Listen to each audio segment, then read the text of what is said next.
Hoy empezamos el tema 8. Básicamente en esta clase vamos a ver el teorema fundamental del cálculo integral y lo que siempre pregunto en los exámenes, la definición e interpretación geométrica de la integral definida.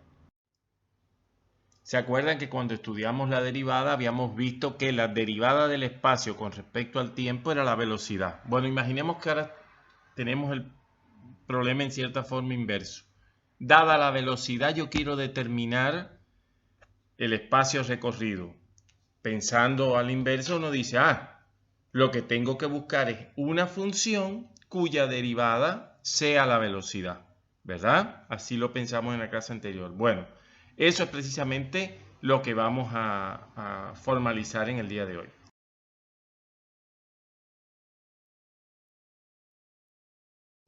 En la filmina anterior estaba el gráfico de la función velocidad, ¿verdad? Bueno, ahora yo sé de los cursos de física del secundario que la velocidad es el espacio entre el tiempo. Si yo despejo el espacio, entonces eso es la velocidad por el tiempo. Con lo cual, si yo lo imagino geométricamente como un rectángulo, lo que estoy diciendo es que la velocidad por el tiempo es el área de este rectángulo. O sea que el área va a ser la distancia recorrida. Y eso lo voy a aplicar para buscar el área bajo la curva de la figura anterior. Siguiendo con el razonamiento del anterior, lo que yo estoy diciendo es que el área completa bajo la curva, o para hablar con más propiedad, entre la curva y el eje X, me va a dar el espacio recorrido por la partícula o por el móvil. Con lo cual, yo me doy cuenta que si yo aproximo esa área por la suma de esos rectángulos, entonces cuando yo calcule la suma de todos esos rectángulos me va a aproximar el espacio recorrido. Y esa es la idea fundamental de cómo construir la integral definida. En primer lugar, su interpretación geométrica, que es ni más ni menos que el área bajo la curva.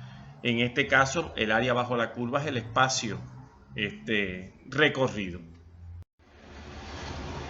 Bueno, si bien en la figura anterior estaban dibujados solo una clase de rectángulos, si ustedes se fijan por el punto medio de la gráfica en cada intervalito, en realidad yo lo puedo hacer de dos formas o de otra forma distinta, y es considerar en cada intervalito el menor valor y el mayor valor de la función. Con lo cual yo tendría, en lugar de una sola suma, como es la del caso anterior, tendría dos sumas. Cuando uso el máximo se llama las sumas superiores y cuando uso el mínimo se llama las sumas inferiores. En definitiva, si el límite, vamos a suponer que uso la formulación que presentamos en la filmina anterior. Si tengo una sola suma y ese límite existe, ese va a ser el área bajo la curva, por tanto, la integral definida entre A y B. Y si tengo dos sumas superiores e inferiores, el límite tiene que ser común y ese valor común va a ser el valor de la integral.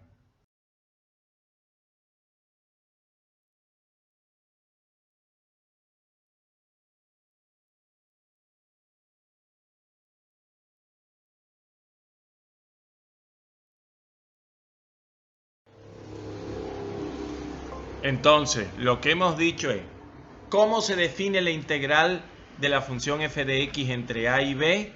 Como el límite de la suma de todas esas pequeñas áreas de rectángulos que yo dibujé en la segunda, tercera filmina.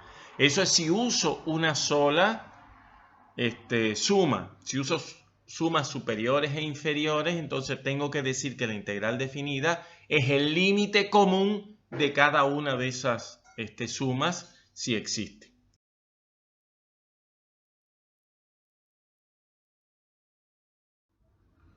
Bueno, y aquí está la definición de función integrable.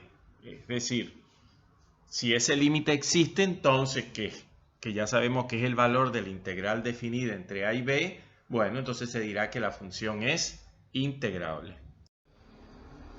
No toda función acotada es integrable automáticamente. Esta no es una función continua, porque ustedes saben que en cada subintervalito que yo dibuje hay números racionales e irracionales, por tanto el máximo de la función siempre va a ser 1 en cualquier subintervalito y el mínimo va a ser 0. Para ver que no es integrable, lo que necesito es usar las sumas superiores e inferiores. Recuerden que las sumas superiores se construyen con los máximos de la función en cada intervalito, subintervalo, y las sumas inferiores con los mínimos.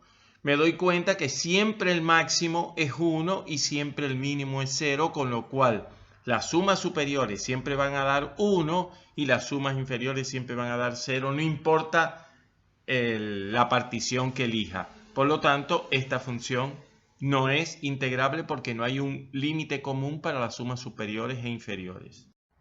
Incluso la función puede tener discontinuidades infinitas, pero en este caso infinitas numerables, y ser integrable, como lo veremos en particular, lo dice este teorema, pero como lo veremos en particular con el siguiente ejemplo. Parece muy complicada esta función, sin embargo, miren ustedes.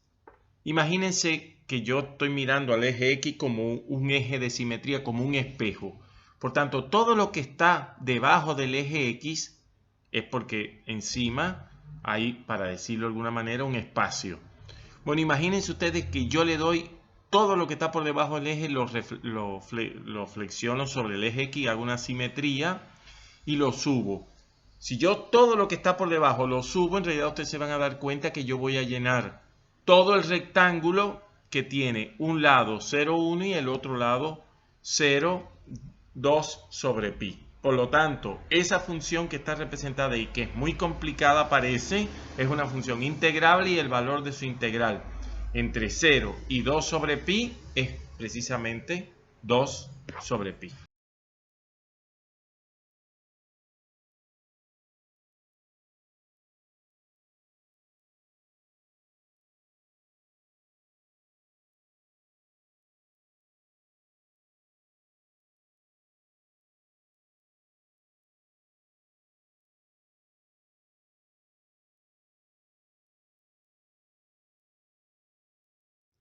En definitiva, como muestran las filminas anteriores, el área bajo la curva entre dos valores, acá está con X, pero puede ser con B, con cualquier número, entre A y B, es sencillamente buscar la primitiva, evaluar en el límite superior, menos la primitiva evaluada en el límite inferior.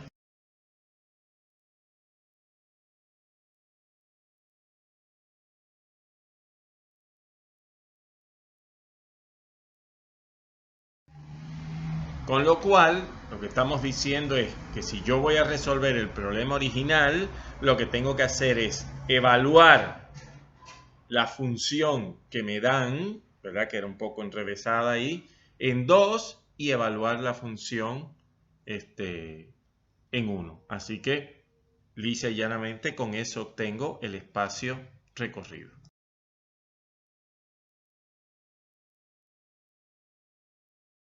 Y la segunda parte del teorema fundamental del cálculo integral lo que me está diciendo es que yo puedo calcular la derivada de una integral con límite superior variable sencillamente evaluando el integrando en ese límite superior variable. En la próxima clase veremos una regla más general que esto que se llama la regla de Leibniz.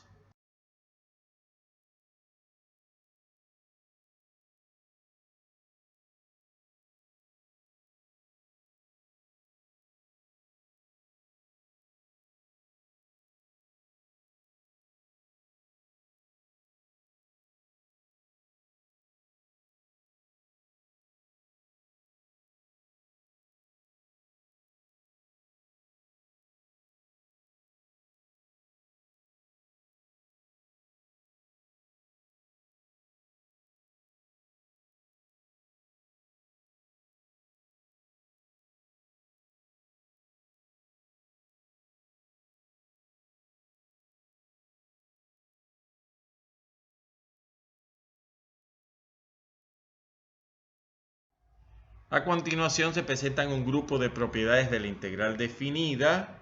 En el Concepción Valdés van a poder encontrar ejemplos y mayores explicaciones de este tipo de cosas.